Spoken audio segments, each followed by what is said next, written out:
আনন্দ আয়োজনে আপনাদের স্বাগত। আজকে আমি বানাবো দই বড়া রেসিপি। তার জন্য আমি এখানে বিউলির ডাল নিয়ে নিয়েছি। বিউলির ডাল আমি সারা রাত ভিজিয়ে রেখেছি। এবার আমি এটা মিক্সচার গ্রাইন্ডারে একটু পেস্ট করে নেব। দেখুন, মিক্সচার গ্রাইন্ডার থেকে আমি নামিয়ে নিয়েছি, এরকম একটা স্মুথ পেস্ট বানিয়ে নিয়েছি। এটা আমি এবার ঢেলে নেব। দেখুন, বাটিতে আমি ঢেলে নিয়েছি। এবার আমি এটাকে ভালো করে ফেটিয়ে নেব। বাটিতে নামিয়ে নেওয়ার পর আমি এরকম একটা জিনিস নিয়েছি, এটার উপরে একটু আদা কুচি নিয়েছি। এরকম আদাটা এরকমভাবে গ্রেট করে নেব। এরকমভাবে গ্রেট করে নেব। দেখুন, এরকমভাবে গ্রেট করে নিয়েছি। তারপর এর মধ্যে আমি পরিমাণ মতো লবণ দিয়ে দেবো। বেশি লবণ দেওয়ার দরকার নেই, যাতে টেস্টটা আসে। এবার লবণটা দিয়ে দেওয়ার পর দেখুন, ঠিক এই রকমভাবে আমি এটাকে ফেটাবো। ঠিক একইভাবে আমি কিন্তু এই দিকে আর ফেটাবো না। যদি আমি এইদিকে ফেটাই তাহলে শুধু এই দিকে, আর যদি এদিকে ফেটাই তাহলে এদিকে। তাহলে এর বড়াগুলোর টেক্সচারটা ভালো আসবে, আপনার ফুলবেও ভালো, আর খেতেও টেস্ট হবে। ঠিক যখনই আমি ফেটাবো, আর যত বেশি ফেটাবো তত বেশি ভালো হবে, বড়াগুলো খুবই ভালো হবে। দেখবেন ঠিক এই রকমভাবে আমি ফেটাবো, তাহলে ওর ভেতরের যে হাওয়াটা সেটা স্টোর থাকবে, আর বড়াগুলো ফুলবেও ভালো। এবার এরকমভাবে আমি ফেটিয়ে নেব, 2-3 মিনিট মতো ফেটিয়ে নেব। এবার কড়াইয়ে আমি দেখুন বেশ খানিকটা তেল নিয়ে নিয়েছি। তেলটা গরম করতে দিয়ে দিয়েছি, আর এর জন্য একটু বেশি পরিমাণেই তেল লাগবে। তেলটা গরম করতে দিয়ে আমি একদম লো ফ্লেম করে দিলাম। লো ফ্লেমে আস্তে আস্তে একটা একটা করে বড়া ভেজে নেব। ঠিক এরকমভাবে একটা একটা করে বড়া ভেজে নেব। একবারে আপনাদের যতগুলো হয় যেন গায়ে গায়ে লেগে না যায়। এটা ফুলবে তো, ফোলার জন্য জায়গাও দিতে হবে। প্রায় 5টা-7টা করে আমি ভেজে নেব। দেখুন, এরকমভাবে বড়াগুলো ভেজে নেব। দেখুন, এরকমভাবে বড়াগুলো সব আমি দিয়ে দিয়েছি এর মধ্যে, আর কত সুন্দর ফুলছে দেখুন বড়াগুলো। এবার এক পিঠ হোক, তারপরে আমি আরেক পিঠ উল্টে দেব। দেখুন, বড়ার আরেকটা পিঠ উল্টে আমি নিয়েছি।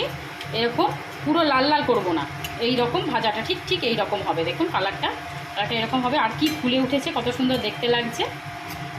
এরকমভাবে আমি যতগুলো সেট হবে সেরকমভাবে এবার ভেজে তুলে রাখবো। এগুলো আমি সব ভেজে এরকমভাবে তুলে রেখেছি।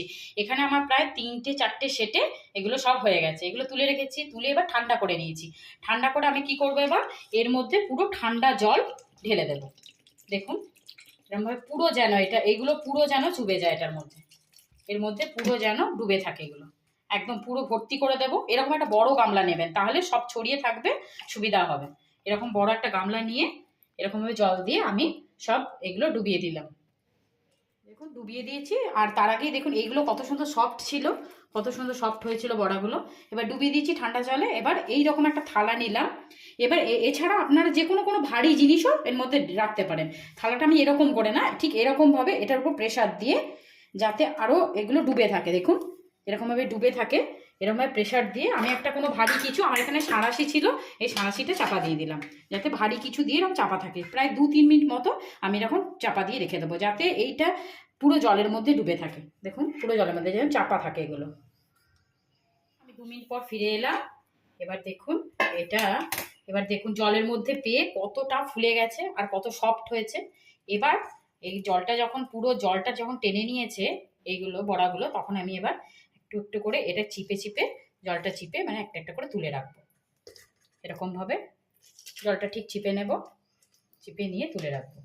তাহলে এইরকম ঠিক সফট আসবে। আমি এরকমভাবে প্রত্যেকটা চিপে চিপে তুলে নেব। দেখুন, এরকমভাবে সব চিপে চিপে আমি এগুলো তুলে নিয়েছি। এবার চলে যাবে নেক্সট স্টেপে। আমি এবার প্লেট নিয়ে নিয়েছি। এবার এরকমভাবে দেখুন, এবার সার্ভ করার সময় কিভাবে সাজিয়ে নেব। দেখুন, এরকমভাবে আমি 2টো প্লেটে এরকম সাজিয়ে নিয়েছি। সাজিয়ে নিয়ে এই যে দই বড়ার জন্য দইটা মাস্ট, দইটা এরকমভাবে লিকুইড করে আমি একটু চিনি দিয়ে আগেই এটা গুলিয়ে নিয়েছি, ভালো করে নেড়ে নিয়েছি। এবার দইটা এরকমভাবে সাজিয়ে দেবো উপর থেকে।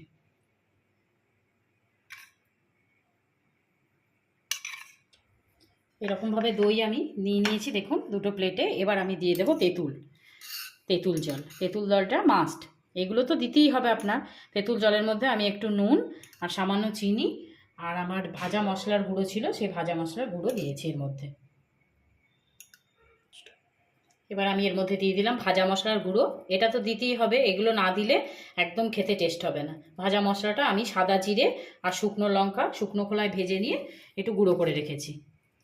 এটা আপনি চাটনি কিংবা অন্য যে কোনো এমনি মজাদার যে কোনো খাবারতে এটাতে ইউজ করতে পারেন, খুব ভালো লাগবে খেতে। এই মশলাটা দিলে খুব ভালো লাগে। এবার দিয়ে দেবো বিট নুন।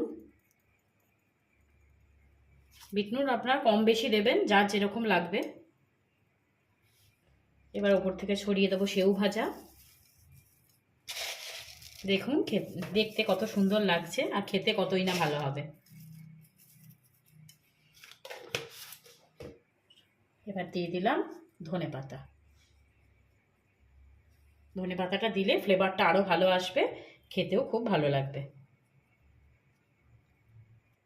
দেখুন একদম দই বড়া আমাদের পুরো রেডি খাওয়ার জন্য। কত সুন্দর দেখতে হয়েছে। এটা বাড়িতে অবশ্যই বানাবেন, খেতে খুব ভালো লাগবে, আর গরমের দিনে তো খুবই ভালো লাগবে। Thank you for watching.